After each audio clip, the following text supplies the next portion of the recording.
Son ya las 8 de la mañana, las 7 en Canarias. En Onda Cero, por fin no es lunes. Jaime Cantizano.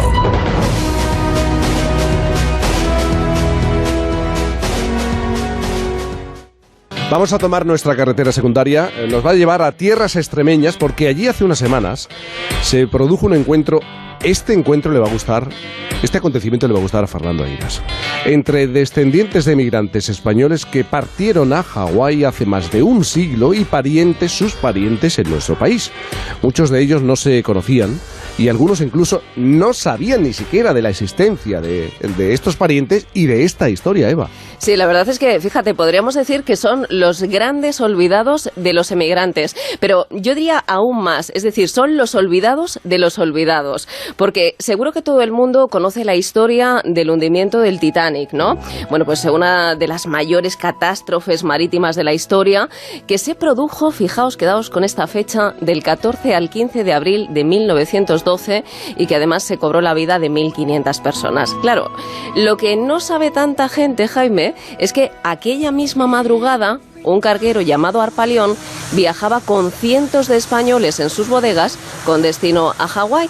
Bueno, pues junto a este carguero hubo otros tantos buques de vapor que zarparon entre 1907 y 1913 con 8.000 españoles. Bueno, eran familias que salieron la mayoría del puerto de Gibraltar, también de Málaga, y lo hacían con destino a las plantaciones de las cañas de azúcar de las islas de Hawái. Claro, ¿qué es lo que buscaban? Pues una vida mejor. Lo que ellos no sabían era con lo que se iban a encontrar allí, que eran unas condiciones muy duras. Esclavos casi. Efectivamente, casi esclavos. Ellos hicieron allí sus vidas, pero claro, cuando pasaron unos años se vieron obligados a emigrar de nuevo, en esta ocasión a California. Pero fíjate, siempre se ha dicho, y siempre yo creo que hemos pensado la mayoría, que eran fundamentalmente andaluces, o la mayoría eran andaluces. Exactamente, eso es lo que pensaba la mayoría de la gente.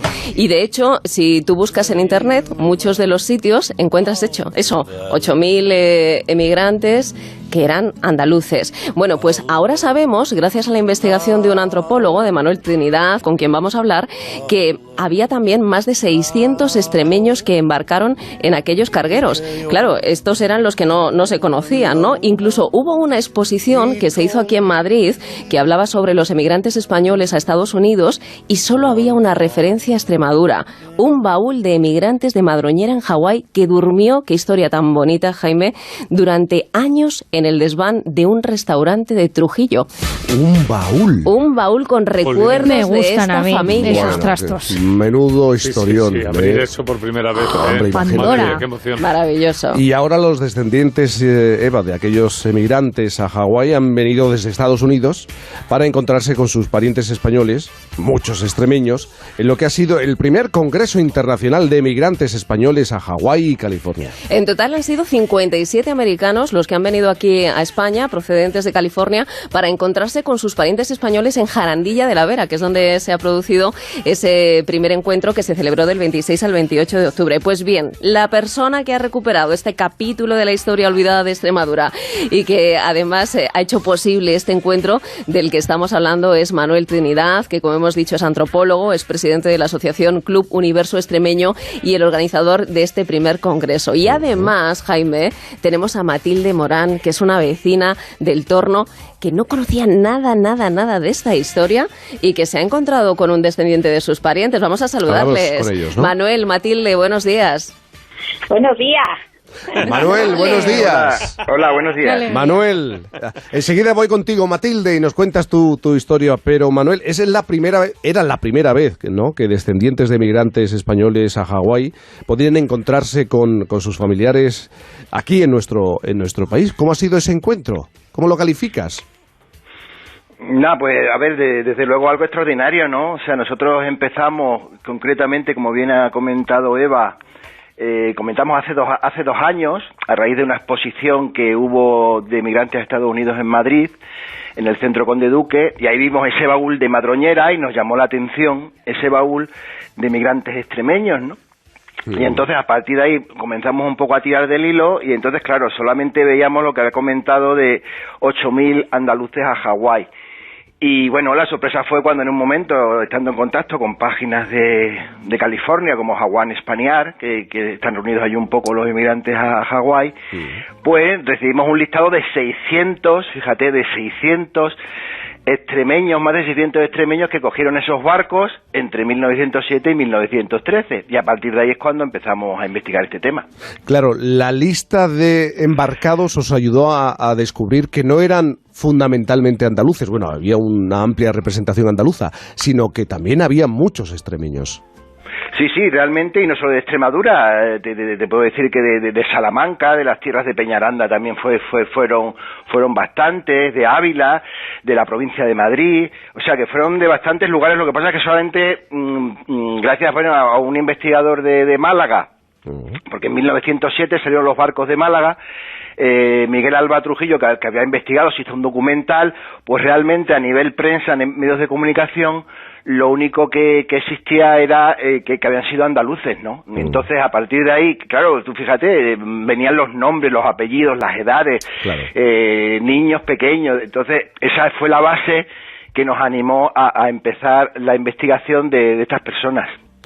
Manuel, la historia de estas personas, cuando se deciden mover del lugar que ocupan y trasladarse a Hawái, a Estados Unidos, es una historia muy dura. Desde el primer momento en el que dan el primer paso, porque muchos de ellos fueron andando hasta el puerto, desde el momento en el que se embarcan, algunos murieron en la travesía, y luego encontrarse en aquel punto del planeta, la mayoría eran analfabetos, y trabajar como auténticos esclavos.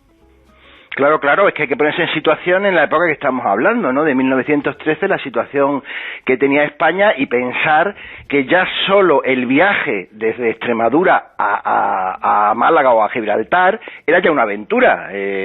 Nosotros tenemos conocimiento de que desde la comarca de la Vera, por ejemplo, algunas personas iban andando.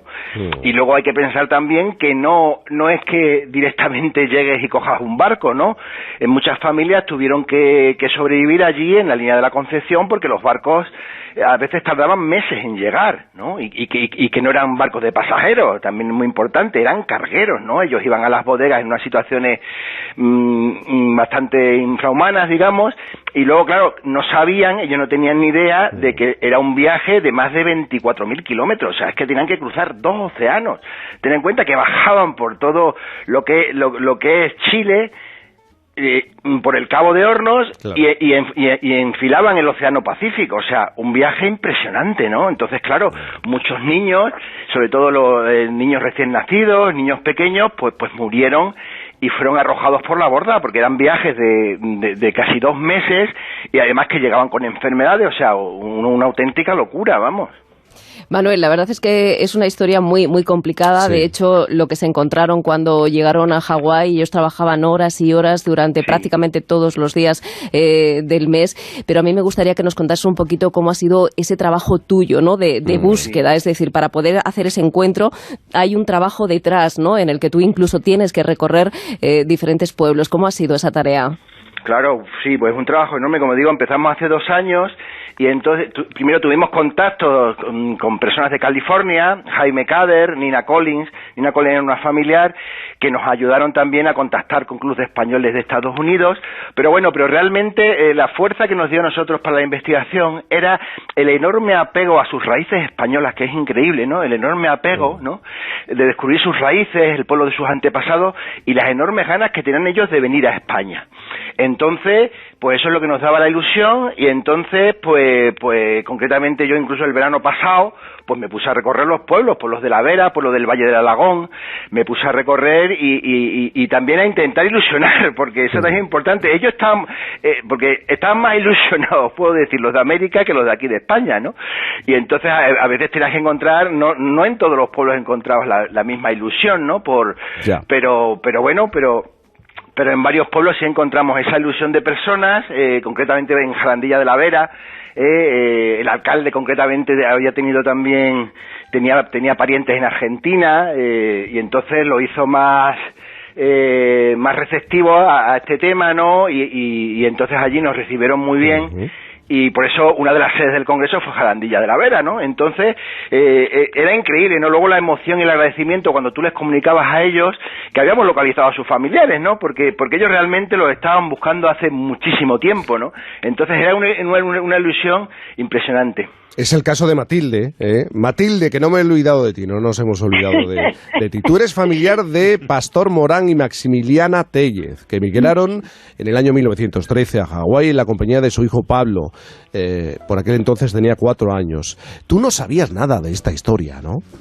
Bueno, yo tengo que empezar que tengo que agradecer a mi compañera Manoli, que es una buena internauta, con Manuel Trinidad, sí, que son los que nos han puesto en el camino de la familia. Ajá. Porque hay que decir que yo no conocí nunca a mis abuelos, entonces no me pueden contar historias. Pero es que lo peor del caso es que mi padre tampoco lo supo nunca, porque nunca nos comentó nada.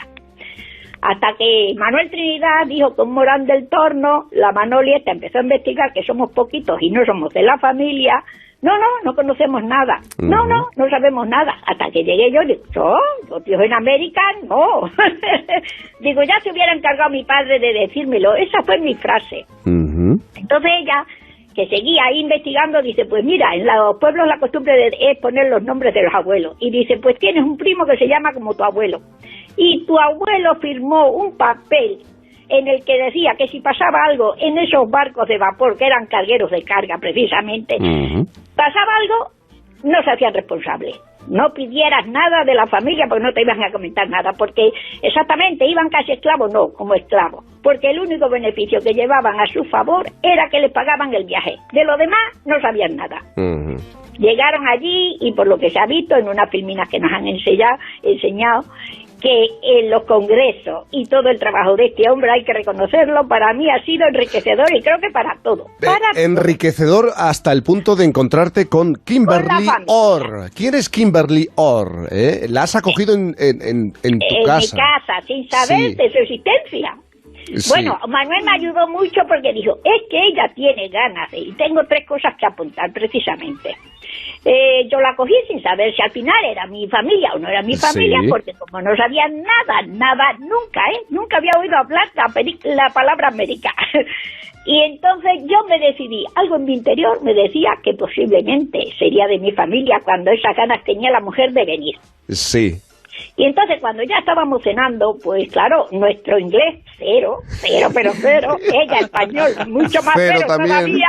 Claro, bueno. Fue muy bonito. La dijo esta chiquita que me ha acompañado en todo momento, porque era a través del traductor del teléfono. Dile, ¿qué te ha traído hasta España? Se agarró su brazo y hasta el codo dijo, mi sangre. Ahí ya Mati se la rompió el corazón y también tengo que decir que el primo Sergio, que estaba también cenando con nosotros.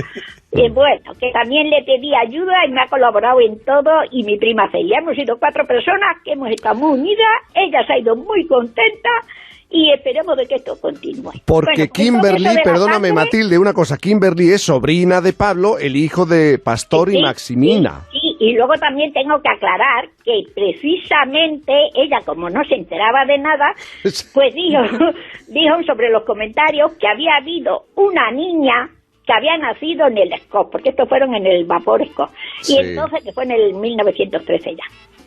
Y resulta que yo, que soy un poco lanzada, levanté el brazo y digo, aquí tengo a la sobrina de la cual niña nació ¿en qué? ¿Ya ves cómo sería aquello? Sí. Seríamos peor que nacer a la puerta de una choza de las del Torno. Sí. Y levanté el brazo, digo, aquí tenemos todavía trascendencia. Esta es sobrina de la señora que nació en el barco. Es que hay que saber qué monumento. Entonces luego ya por la mañana, cuando nos levantamos, pues nos fuimos al ayuntamiento. Y en el ayuntamiento, claro, como era una cosa que nos había movido antes, esta chiquita, vuelvo a renombrar a la Manoli, ya había pedido permiso y ya se habían visto todos los archivos. Y efectivamente, ¿sabes por qué? Sí. Se pudo comprobar que efectivamente éramos familia. Ella la 3ª generación y yo la 4ª. Que existía porque mi bisabuelo firmaba por poder, que ahora viene aquí lo más importante, por Pastor. Pastor firmó cuando se casó, mi padre, mi bisabuelo, firmó cuando nació Paul y firmó cuando un niño se les murió. claramente está puesto por poder Fulgencio Morán. Matilde, tenemos que terminar porque se nos escapa el tiempo, pero Eva, ¿alguna pregunta más a Matilde? Es que lo explica muy bien, Matilde, lo explica con mucho además sentimiento. Es muy bonito y a mí me ha emocionado. No, y esto normal, te reencuentras con un pasado, una parte de tu pasado. Claro, la verdad es que la historia es fascinante. Además, bueno, han hecho hasta árboles genealógicos, Jaime, de estas familias. Sí, Matilde, sí. para finalizar, ¿tú estarías dispuesta a ir a California para reencontrarte con tu pariente, a la que acogiste en tu casa?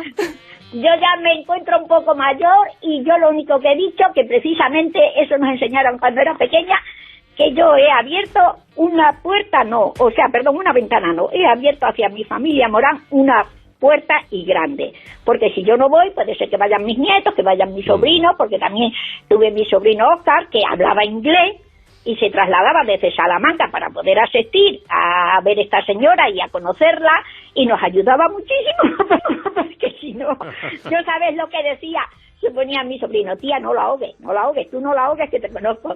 Yo todo lo hacía con mi sonrisa y mis ojos que me brillaban de felicidad.